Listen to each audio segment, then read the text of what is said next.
ยาวกับมังไห้ตะบันวานมังไห้นี่สดตะบันวานเลยลายคนโตในพานลามู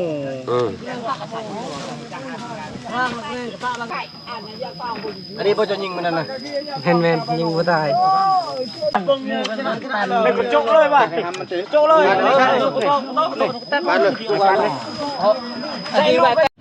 เรียบร้อยแล้วได้มาเพีย2 จานไอ้เป็ดได้จะลงใหม่ต้ม2 ถ้วย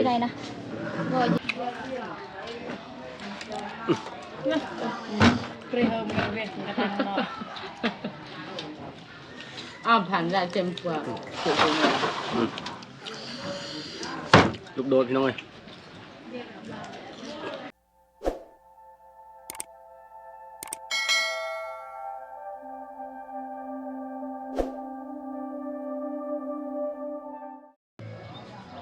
สบายดีพี่น้องสบายดีตอนเช้ามื้อนี้มื้องามยามดีอีกมื้อนึงพี่น้องเอ้ยอยู่บ้านเฮาเขาแก่ฮีดแก่คองเฮ็ดฮีดก็คือถ้าที่เว้าเป็นภาษาลาวก็น่าจะประมาณว่างานดับไฟนะหลังจากที่เฮาทางป่าเฮ็ดให้ของทุกๆปีนะทางป่าเฮ็ดให้ก็คือเฮ็ดให้เฮ็ดสวนนี่แหละเฮาบุกเบิกป่าจุดให้จุดหยังต่างๆที่ว่าไฟไหม้ไฟลุกลามนั่นนี่แหละหลังจากที่อันแล้วเฮาก็เฮ็ดที่ตัวนี้ขึ้นมาก็คืองานดับไฟ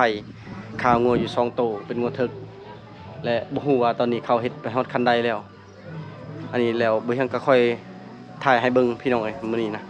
เขาครัวกับมงเก่าอะไรปีกายนี่ครัวเขาเจ้าคาควายเป็นงัวทางพูนและทางลงเสเดี๋ยวเขาจะไปเบิ่งพี่น้องเอ้ยงัวเขาเจ้าเก็บเงินกันเก็บเงินซื้อ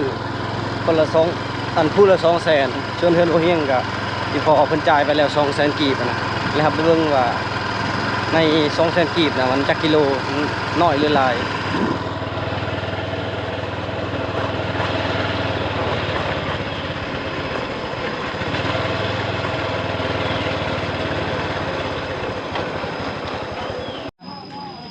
ตอนนี้เขาเจ้ากำลังแบกนำเพีย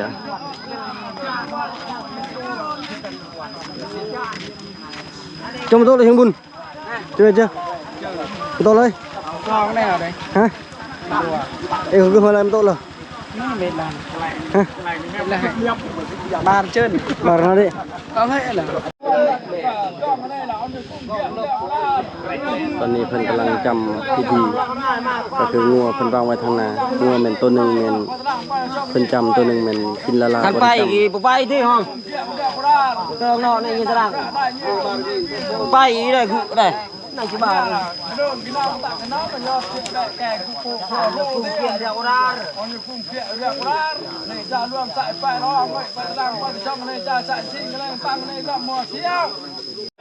ทางนี้กำลังปั้นถูดแต่ว่าเพิ่นใช้ธงเอา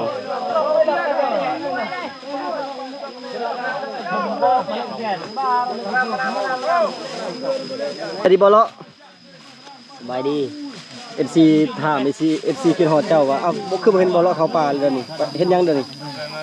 เรียกยังลายเฮ็ดเวียกหยังจุดให้ยังบ่ได้แล้วอ้าวบ่ทันแล้วจุดให้ซ้ำปาดคือจุดชาแท้เดือน6แล้วมันเลยปลูกลายบ่มันนะ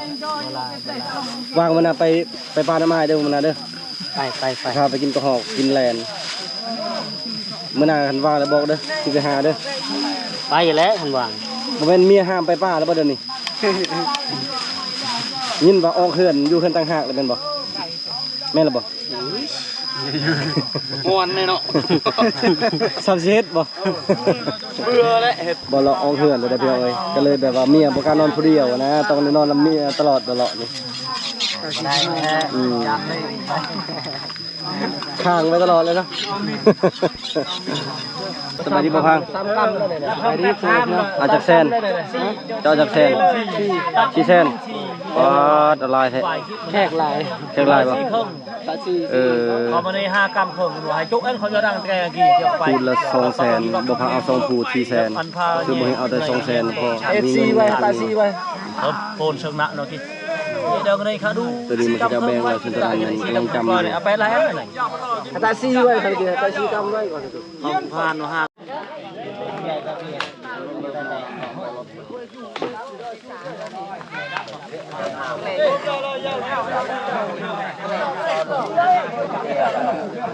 บายดีป่ะเว้ยอ้าวคือเปียกเบิดมาแต่ชัย อากามาไปเช ได้บ่ปาน ประมาณ11 โล ก็ค่ายบ่ ก็เวลายามแท็กมาจะนะ อืม มีแต่ปลาชะกาง ค่ายนี่มันก็2โลนี่ปะ 4 คนได้ไป 11 11 โลแบ่งกันคนละ เวลานี้นะ 2 โล2 ท่านนี้กำลังจำนะครับ ทุกเรื่องมันเป็นอะไรจะมาอันดง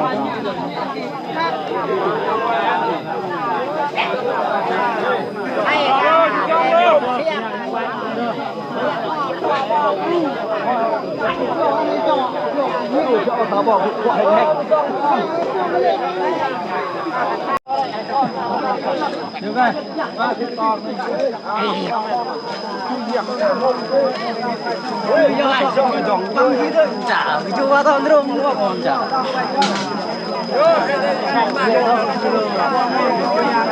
เพิ่นจำตัวนี้ก็คือเป็นพาไทยพาลาวเด้ในบ่อนั้นมันจะมีซองมันมีซองอย่างก็คือพี่ป่าพี่เขาแล้วก็พี่บ้านคือนี่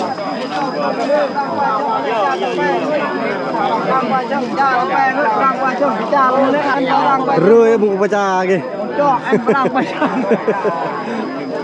đang bayช่องมาหาย่างแต่ไทยไปต้องยังดงไม่ย่านน่ะจ้าด้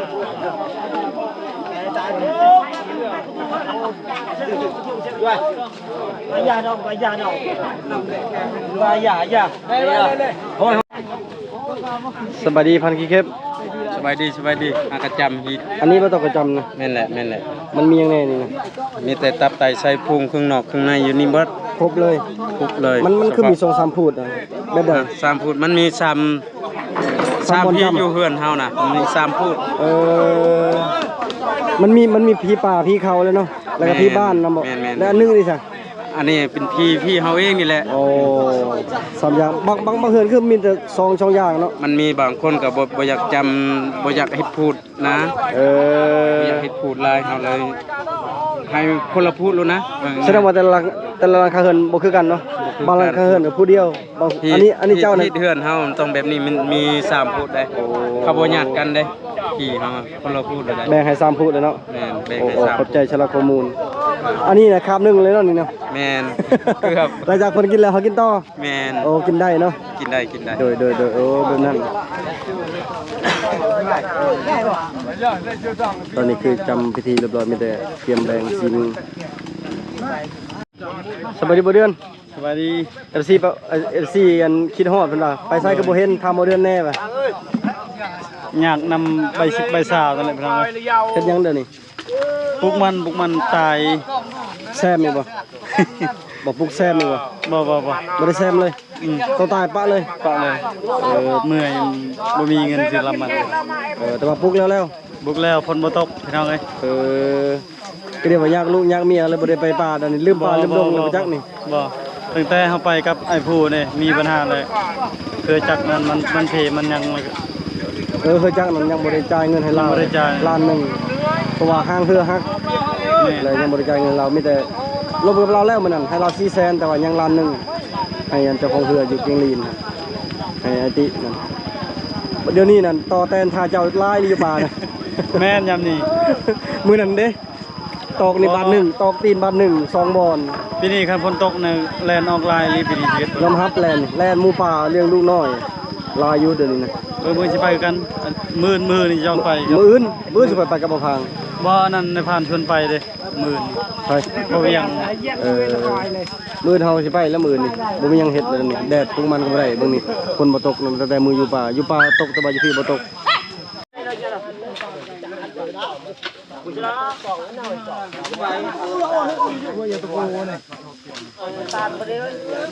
มาตลอดมากัน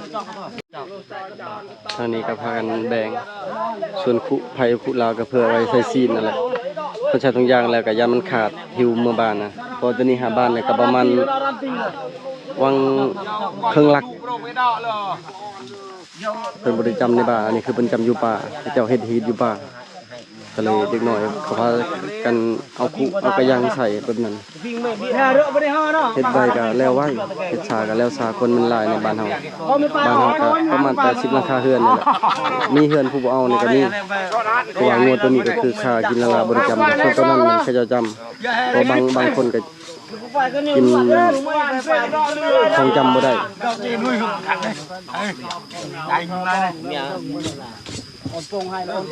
เป็นแบบนี้แหละพี่น้องอยู่บ้านเฮาอันนี้ก็ตามความเชื่อของบ้านเฮา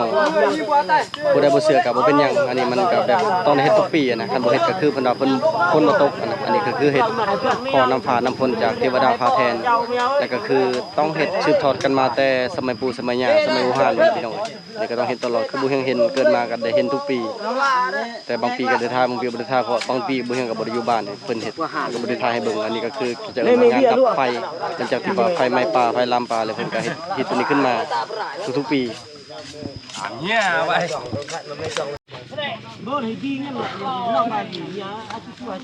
ในพานลามูลูกไผ่ลาวงามลูกไผ่ลาว เราซีลูกไผ่เลยวะคนอยู่บ้านแฉลงแล้วว่าวันคอยซีลูกไผ่แล้วเหรออ๋อดีแล้วจะได้ซีลูกไผ่เราบอกซีลูกไผ่แล้วเหรอจริงนั่นเราจะบอกอันนี้เราบอกคอยซีลูกไผ่แล้วเขาบอกดีแล้วว่าจะได้ซีลูกไผ่แต่ว่าเอาซีลูกไผ่แล้วเราบอกคอยซีลูกไผ่แล้วเหรอซีลูกไผ่ถึงเข้าแล้วเราไปเป็นมาเราจะบอกคอยได้ลูกไผ่4 คนแล้วเราบอกคอยซีลูกไผ่แล้วได้พูดหาตากันอันนี้เจ้ากันได้ซีลูกไผ่แล้วหรือยังนี่ยังไม่ชีแม่แต่เขาซีตะบันบานมังไห้นี่สดตะบันบานเลยลายคนโตนี่ซีนดิ่งๆซีนงามๆเลยนี่ใช่อันกับเอาหลวงกับเปียร์ไปตะเมาหนักเราไปเพิ่นตะเมาเนี่ยมันก็ดังของเจ้าหลวงเจ้าโตเนี่ยเนี่ยเจ้าโผล่ปีตาปีดอกเจาะแล้วว่าเธอมีไอ้ยันแต่มันมันเจาะดอกเอาซีลูกไผ่แล้วผมบัวพิมพ์ใจบัดเชิญยาวบ่พิมพ์ใจทางไม่ลืมด้านเพาะอยู่ได้ชิ้นงามเท่าพันอันนี้พ่อจะยิงมันนั่นนะแฮนด์แมนยิงบ่ได้ซ้ำเอามื้อนี้อีกคุณน่ะมีฮัดแก้มจะบอกว่าบ่เป็นโคราชบ่ใส่จมูกตลอดรออยู่ได้นานกินบ่รอให้รอเฮ้ยบ่ได้เห็นเจ้าอันนี้ยากอกแก้ละพอแล้วเต้นไหลถึงไปเต้นพูดอยู่ต่อไปตายบ่นี่ก็บ่วิ่งไป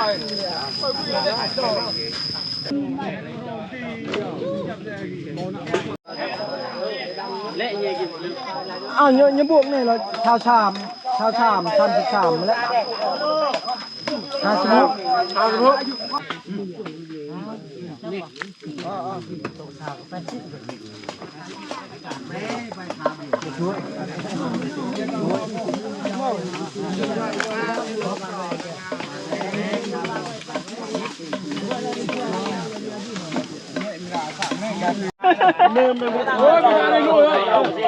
ทานกินเหล้าด้วยบอลตาอันนี้เชื่อเหรอเฮ้ยก็แย่เลยก็ติดตาแย่ต้องเปลี่ยนกินเหล้าแทนเขาเนี่ยอย่าเบียดได้คนดูเยอะละได้พอมอน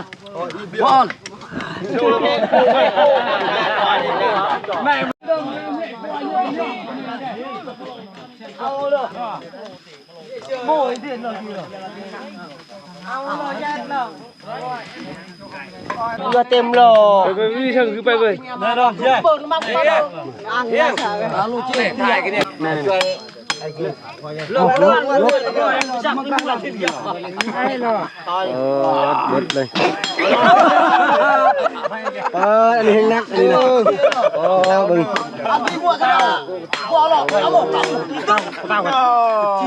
กินเลยได้ไม่ปิ้งละไปน้องมวยเร็วจังอ่ะคนปิ้งยิ้มนี่ปิ้งจานในไทยนะตรงนี้คำร้องให้พอต่อต่อนี่ไรกันนี่มากันนี่ยกเบิ้งนะแข็งๆต้องแซ่บเลยนะสองจอกก็ได้น่ะตูดเบิดยาว5 ลิตรอันนี้คือมันเป็นบรรยากาศอีกมือหนึ่งนะที่ว่าคือคลื่นชาวบ้านพากันรวมตัวกันเพื่อนละคนหนึ่งเพื่อนละ2 คน3 คนมาซอยมาเฮ็ดมาจับกินเหล้าพร้อมบางเถื่อก็จนเมาอีหลักอีเหลือบางเถื่อก็บ่ได้เมาแล้วแต่อันนี้ก็คือพากันเฮ็ดพากันซอยเกือบแล้วแล้วก็เตรียมทางนั้นเตรียมกำลังปิดซีนปิดหยังเฮ็ดผลไม้ผลมือมันถึงแล้วนะตอนนี้ก็คุมกินเหล้าเปลี่ยนกันเฮ็ดผู้ใดเฮ็ดผู้เฮ็ดก่อนแล้วพักควรหลังมาเฮ็ดต่อแบบนี้นะยังมีร้านนั่งไว้ตะกอยก่อนตะกอยจับเด้อเยอะหน่อยก่อนเนี่ยไว้ตะกอย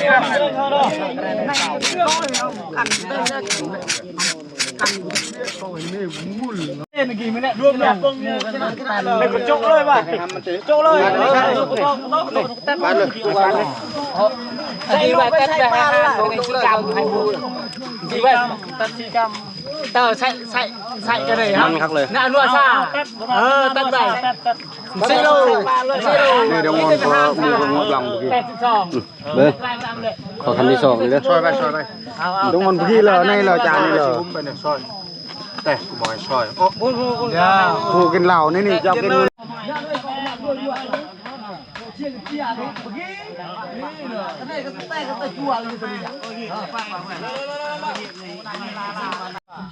ตอนนี้เกีย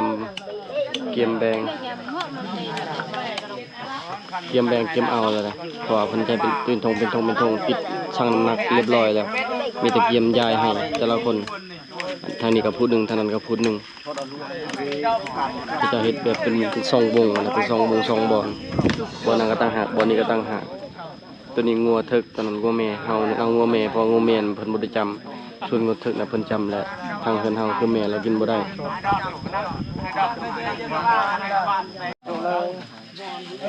เฉพาะซีนมันซีนกับนางน้อยหนึ่งแม่น1 โลกับ1 กรัมก็คือ1 โล1 ขีดนั่นแหละส่วนแม่นข้างในแล้วก็กระดูกส่วนนั้นเป็นทางหากรวมๆกันตกอยู่ประมาณ2 โล 3 โลนี่แหละราคา200,000 กีบ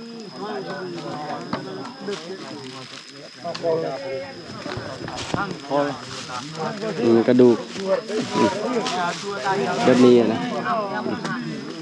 กระดูกรวมข้างใน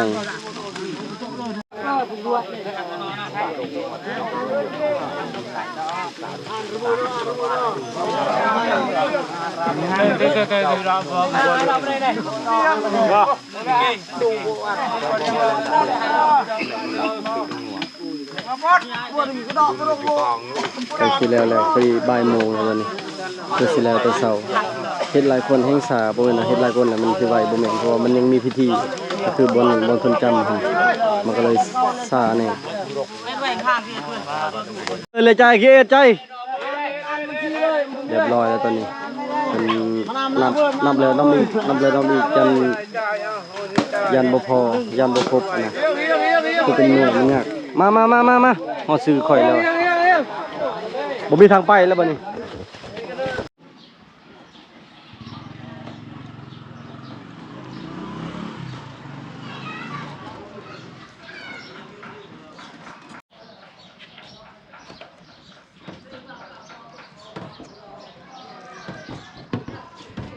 มาเพียมาเด้อ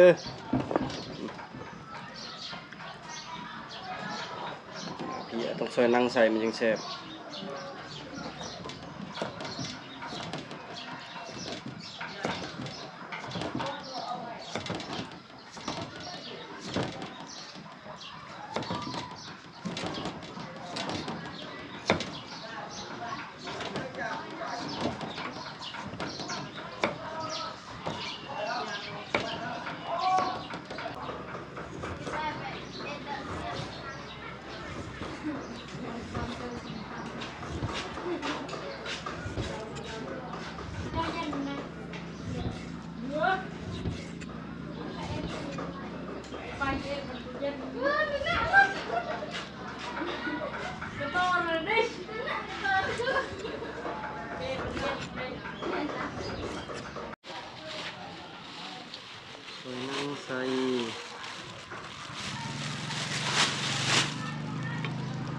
กับบกข้าวครับ ต้มชุกหรือบ่เพียน ชุกแล้ว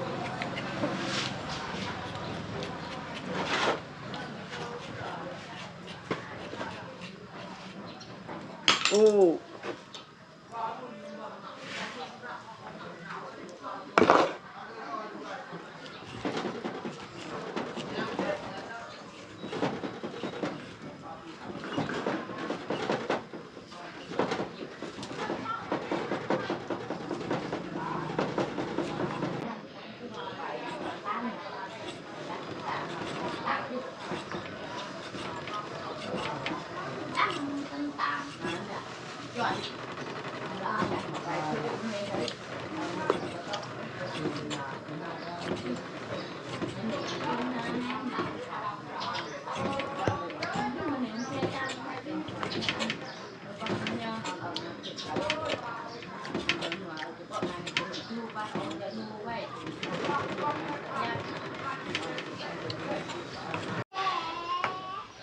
มาเพียคมอำลำอีกแล้วมันนี่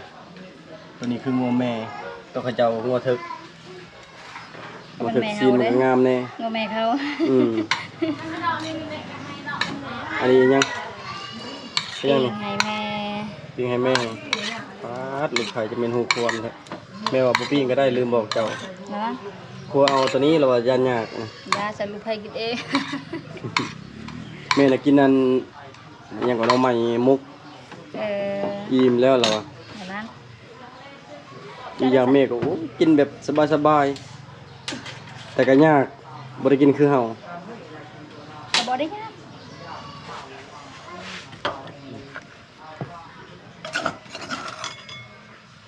แช่น้ำเพียไว้ มาพี่เฮ้ย อันนี้กำลังล้างผักสวัสดีนางพันธุ์ สวัสดี พันธุ์เพิ่นมากับไอ้เคยมากับเอื้อยพังเฮียนจากมือแล้ว ลืมเลย ลืมแล้ว พอได้น้ ฮอดบ่ทีหนึง ำ2 ทิศแล้ว สองทิศแล้วเนาะ 2 ทิศนี่แหละ ประมาณ2ทิศเนาะ แม่น สิ่งพักเฮียนที่2หรือว่าสิ่งจบสั้นนี่ได้ที่เท่าใด ยังบ่ฮู้อาจารย์ยังบ่ได้ทิศ ยังบ่ฮู้ซ้ แม่น ำบ่เป็นตัวเองตกบ่จักนี่ บ่ ตกปุ๊บ ผ่าน ต้นใหม่แล้วขึ้นมาใหม่ ผ่าน ผ่านบ่ครับว่า ผ่าน อันเฮียนตั้งแต่เดือนเก่าจนฮอดเดือน5นี่ เคยมีจักทีหนึ่งน้ำหมู่อยู่บ่ บ่ บ่ได้เคยเลย บ่เคยมั่นใจบ่ และอันเคยได้ที่เท่าใดแบบว่า เคยมีบ่ทีนั้นที่นี่หรือว่าแต่ที่3ฮอดที่1บ่เคยได้จัดเลย จัดอยู่ ที่เท่าใด เดือนหนึงน่ะได้ที่7เสียงขอเห็นหนึง โอ้ลายนี่เนาะเก่งอีหลีเจ้าได้ละที่ได้ที่7ที่หนึ่งนั้นได้น้อยบ่คักเลยเนาะที่7แล้วมันจังลายกว่านี่บ่ต่างกันนะสาวมันนั่นนะสาวมันเฮียนก็บ่ได้เก่ง บางทีอาจจะเป็นอาจารย์ก็ได้เด้อ เอ้าปีนี้ถือว่ารอดไปปีหน้าสู้ใหม่ เลย นี่คือล้างผักล้างงานจะมาพักในส่วนครัวตะแรงกลับบ่ บ่ นอนพี่ วันก่อน ทุกวันโซนเช้าก่อน วัละ แล้วก็จึงเงิน ถึงเมื่อ เมืองพุ่นบ่พัก มา เฮี อย ยู่บ้านก่อน พักบ้านนี่ก็ยังซอยเวียกอยู่พุ่นคือเก่าเนาะ แม่น เพราะว่าบ่ได้อยู่หอพักอยู่เพิ่นกับเจ้า แม่น เป็นอะไรอยู่เพิ่นกับเจ้าโอเคบ่ โอเค คนอยู่เพิ่นกับเจ้าก็สิฮู้ความแน่พี่น้องเพราะว่าชนหลายกับเจ้าก็ใช้เวียกเฮ็ดนั่นเฮ็ดนี่คือครับอายุเพิ่นเอาเองอ่ะแหละคันอยู่หอพักมันก็สิขี้คร้านหน่อยนึง คือเอื้อย คือเอื้อยบ่บ่ได้เฮ็ดหยังบ่ บ่ ตายแล้วถ้วยก็บ่ได้ล้าง บางทีล้างถ้าเขาบอกตลอดล้างถ้วยกัน ตายเลยเนาะผักกับผักแกมผักกะลายสบายดีซามอน โดยสบายดีสบายดี เป็นจะได้เสียหญ้าวันนี้ กับบรอด วันนี้เสียหญ้าพี่น้องเอ้ยเอาคนเข้า10คนรวมกับโบเฮียซามอนเป็น12คนพอดีแล้วให้หนึ่งส่วนหนึ่งอะนะแล้วส่วนหนึ่ง โอ้ดึงเลยดึงลัดหน้าสุดท้ายบัตรตัวที่แล้ว นั่งเย็ดแข้งไปเลยทูไปเลย เบิดมือเนาะจนเกือบ6 โมงวันนี้เพื่อสิแล้ว เขาบอกเธอไปที่6:01 นาทีอีกเขาเบิ่งโมง ขนาด อ นั้น อกจากหันคือว่าตอน5 โมง 54 นาทีประมาณนี้แหละเพราะว่ามันบริการส่วนทาง แล้วก็เมื่อวานนี้ก็เสียเงินอีกแล้วเมื่อวานนี้ไปซื้อลำมันพุ่นน่ะพี่น้องวันนี้นะฮะ1,800,000มันนั่นปลูกเรียบร้อยแล้วบ่ขึ้นบ่โป่งเนาะก็เลยไปแซมอีกบัดนี้ปีนี้นั่น2มื้ออยู่เฮือน3มื้อเข้าป่าเฮ็ดเวียกนี่บุกบืนอะลียกที่เฮากำลังสร้างโตนั่นวิกฤตแล้วก็มาเจออันนี้อีกมาเจอแห้งแล้งปีนี้นะพี่น้องปลูกมันก็บ่ขึ้นปลูก3-4บ่อนแล้วก็บ่ขึ้นบ่ติดโอ้ยพากันเมื่อยพี่น้องนี่แหละอยู่ป่าแล้วก็มาบ้านก็เฮ็ดเวียกแล้วเข้าป่าแบบนี้สลับสับเปลี่ยนพี่น้องลุยอะลีได้จังได๋ซ้ำนี้นั่นคันบ่ก็บ่ได้กินอาหารอยู่บ้านแบบนี้แหละคือมื้อนี้ก็อันนี้มันพอเพิ่นซื้อ 200,000 บ่เฮียงไปป่าแหละเขารวมกันแล้วพอจ่ายก่อนก็เลยบ่ได้ส่งทุนพอ ยามพอมีพอกระจายยามเฮามีหักกระจายแบบนี้ช่วยกัน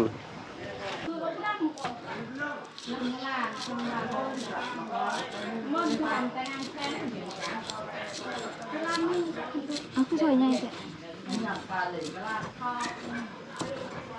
เพื่อกัดดิยายพูดบ่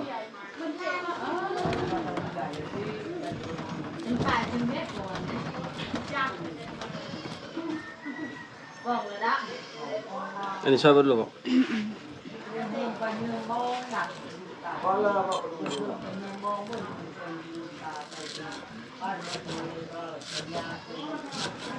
ยเอาเพชรถือตาบอกเลย ลายเรื่อง ห่อนึงเห็นเมนูจานรอเลยเพชรถือตา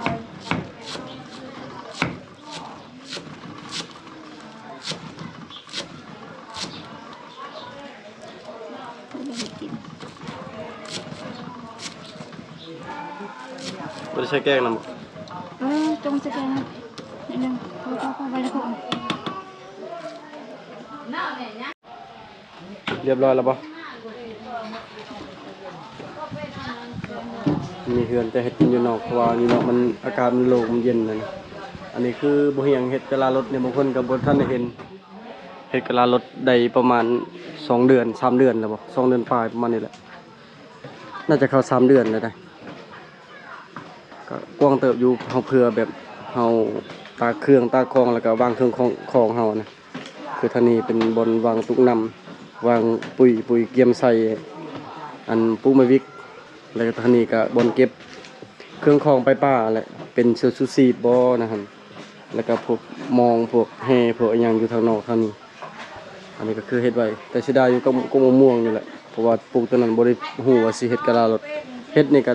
ใหญ่เติบกว้างเติบสามารถจอดรถได้แล้วก็บะแบบนี้จะจอดได้4 คันแล้วก็ยังทางนี้อีกบ่เฮียงว่าสิเทิบออกแบบว่าบ่เฮ็ดอยู่เขากินล้างถ้วยอยู่พี่นะเพราะว่าอยู่ในมันก็เปื้อนแล้วก็อากาศเอาเนี่ยอยู่ในนะนี่คือมองพอเสียเพิ่นฝากมาดังหนึงแล้วบ่เฮียงซื้อเพิ่มอีก2 ด่างเมื่อวานนี้2 ด่างรวมเป็น3 ด่างว่าสิลงมื้อนี้แต่ว่ายังข้าวเวียกกินงัวนี่ก็เลยบ่ได้เฮ็ด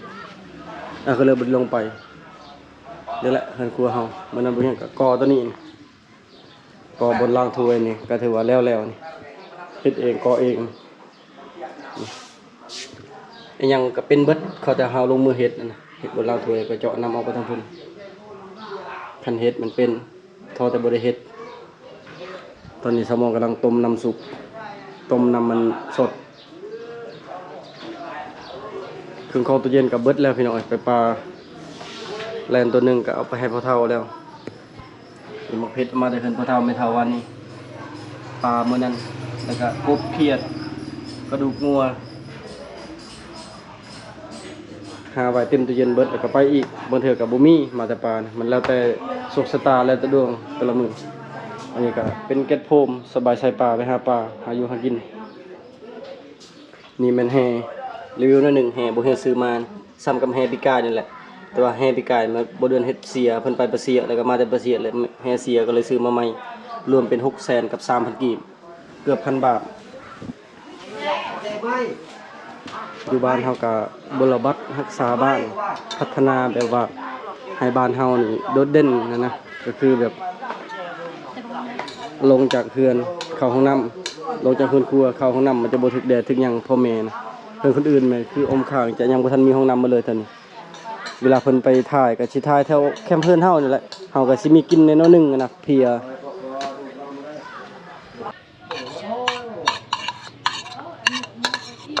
ขั้นตอนสุดท้ายแล้วลงผักลงงา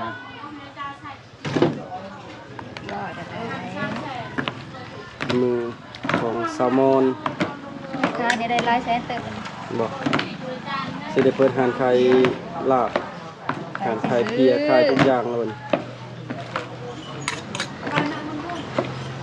ต่อไปแซลมอนเข้าปลาบ่ได้นี่ก็สิให้ขายเครื่องในเฮือนนี่แล้วพอได้เก็บเก็บ10พี่น้อยหากว่าเรื่องขายเครื่องนี่ขึ้นมันยังบ่ทันมี ว่าสิเอาอันว่าอยากไปกู้ยืมเงินธนาคาร100 ล้านบ่ฮู้ว่าดอกเท่าไหร่เดี๋ยวนี้ยืมระยะยาวประมาณ5 ปีเอาจาก100 ล้านแล้วก็นี่แหละเอาทะเบียนรถไปจำเอาเอกสารรถเอาเอกสารรถไปจำเขาก็สิให้อยู่เพราะมันต้องมีหลักทรัพย์ค้ำประกันคันมีใบตะดินก็เอาใบตะดินหรือว่าใบโฉนดหั่นเป็นคนซีม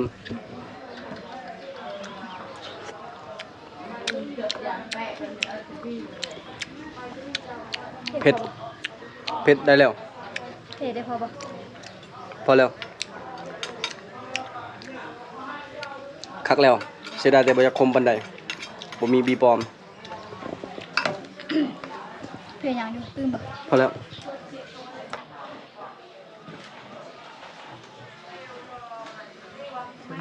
คือดอกอะไร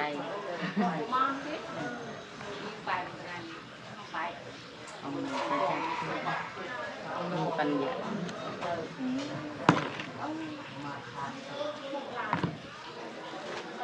เนี่ยอัน จะเพียหน่อยนึง น้ำเพียบ่นี่นะ เพีย เฉพาะเอาน้ำมันเอาแบบ อาบน้ แล้วเขาก็น้ำเพีย ปาดตาซินานะอยู่นี่เนาะคืออะไรใครย่อยเบิ่งแกมันจนไหม้ความแดดแห้งว่านี่นะเมียเขาละพาไปเซเว่นเมียเขาละพาเขาลงเข้าป่าเสียยามันต้นเมื่อวานนี้บุเฮงบริทายทำเพราะว่าเล็งเฮ็ดเบียกแต่เกินมานะฮะก็พอวันนี้เลยเสียยาเบิดมือพี่น้องบ่ได้พักป๊อดเกือบสิตายเกือบหายใจก็บ่ออกปานนี้นะเมื่อยเลยเรียบร้อยแล้วได้มาเพีย2 จาน ไอ้เป็ดได้จะนมใหม่ ต้ม ำหมด 2 ถ้วย ที่ไหนนะบ่ยืนก็ได้ บ่ยังมีอยู่ไปเอาอยู่ห่านปะ บ่ ตั้ง10 หน่วย อยู่ในเฮินฉันในกล้องคันใดอยู่ในเฮิน นี่เจมเปะหนัวแล้วเบิ้ล เรี นี่ ยบร้อยแล้วมาเด้อ ยากรังไม่ตั้ง เป็นบ่เทิงน้อย มาเด้อพี่น้องมื้อนี้กินข้าวนำกันนี่กินข้าวจนบ่าย 2 บ่าย 3แล้วถ้าจะได้กินนี่ของแสบนี่ต้องยากหน่อยนึง หนัวแบะทำมอง กินข้าวแล้วไปซื้อน้ำบ่ หันคอสิ สั่งกันไป หันเครื่องบัตร ผมครับลิว หันเบิกกลางหัว ด้วยกัน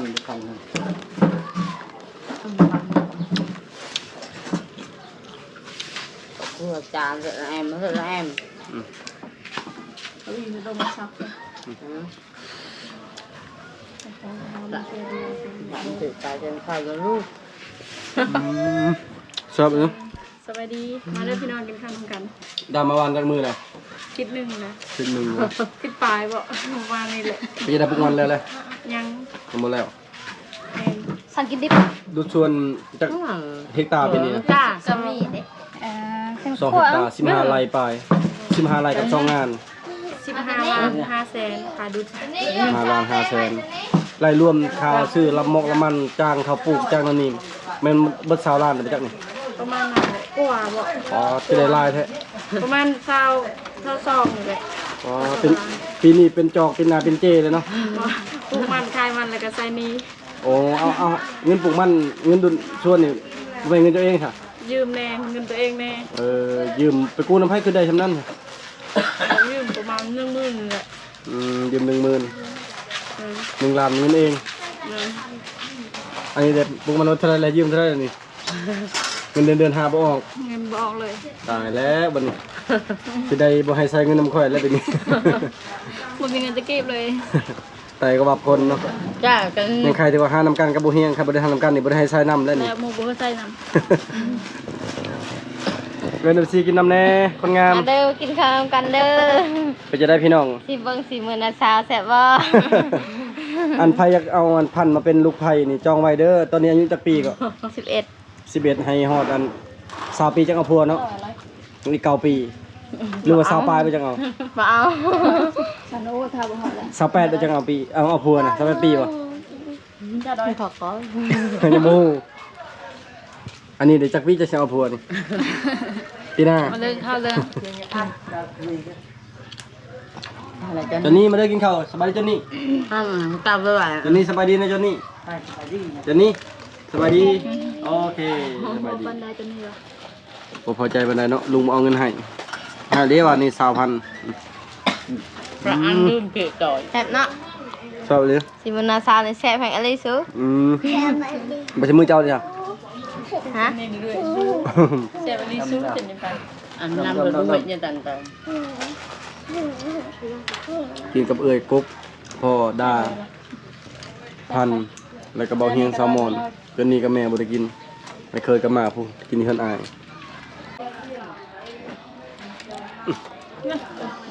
เปรี้ยวมันเวทกระทันเนาะ อ้าวผ่านได้เต็มกว่าสุดเลย ลูกโดดพี่น้องเอ้ยอืม ปลื้มใจ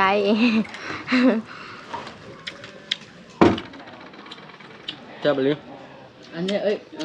เนี่ยจ่าบางคนเลยเดี๋ยวลืมระเบียบเนี่ยนะบางจ่าหนักแต่เอาอย่าให้บางอย่าโดยนี่คุณคึก ตอนนี้กินข้าวเรียบร้อยเตรียมไปซื้อนจักตุกนั่นนี่นะ8 12 13 14 15 16 17 18 19ตุกของเฮาซาไปตุกเด้อเพื่อนแต่19ตุกบัดนี้19เห็นแต่19ตุกเบิ่งเด้อแล้วนี่น่ะ12 13 14 15 16 17 18 เอามันน่ะ 19 เต็ม 20กับเพิ่นบ่เดือน21กับตัวนี้บ่แล้ว22กับตัวนั้นกี่ดีนะเหมือนเต็มรถเด้อ เขาเดินไปแล้วก็ได้มาส่งบ่ เตรียมไปซื้อนำ เอามาเนี่ยมาอยู่หน้าเลย พี่น้องสำหรับคลิปวิดีโอนี้ก็ขอจบไว้เพียงเท่านี้ก่อน